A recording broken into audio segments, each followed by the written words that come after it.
विधानसभा में एक बार फिर से नाथी कबाड़ा की गूंज सुनाई दी। कांग्रेस सरकार के दौरान अक्सर ये शब्द सुनाई देता था।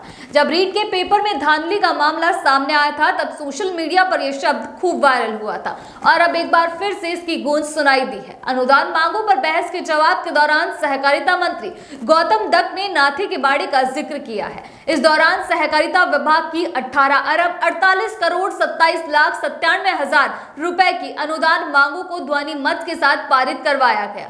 गौतम दत्त ने कहा कि सहकारिता में खाली पदों को भरने के लिए भर्ती परीक्षा आयोजित कर युवाओं को रोजगार दिया जाएगा। इस दौरान मंत्री ने कांग्रेस पर निशाना साधते हुए कहा कि आपकी सरकार के समय में तो पेपर लीक हुए थे और नाथी कबाड़े जैसी बातें हुई थी, लेकिन हम युवाओं को रोजगार देंगे। दरअसल नाथी कबाड़ा वाक्य का इस्तेमाल सबसे पहले पूर्व शिक्षा मंत्री गोविंद सिंह डोटासरा ने किया था। इसके बाद रीट पेपर लीक प्रकरण सामने आने के बाद भाजपा के पदाधिकारियों ने डोटासरा के निजी और सरकारी आवास पर काले रंग से नाथी कबाड़ा वाक्य लिख दिया था। रीट पेपर लीक मामले के दौरान नाथी कबाड़े की काफी गूंज रही थी और आज फिर से ये गूंज विधानसभा में सुनाई दी। सहकारिता मंत्री गौतम दत्त ने कहा कि किसानों की समृद्धि से ही राष्ट्र की प्रगति संभव है।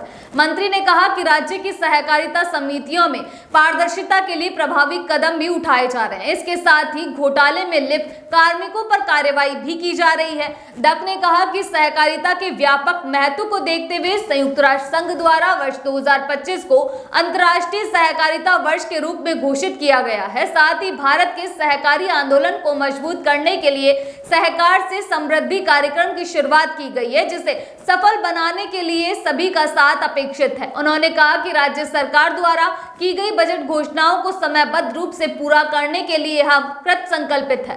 सहकारी समितियां आज बहुउद्देशीय लक्ष्यों की ओर अग्रसर है। राज्य में विभिन्न प्रकार की 42,352 सहकारी समितियां मौजूद है, जिनमें करोड़ों लोग सदस्य हैं। राज्य सरकार अधिक से अधिक पशुपालकों को योजनाओं से लाभान्वित करने का प्रयास करेगी।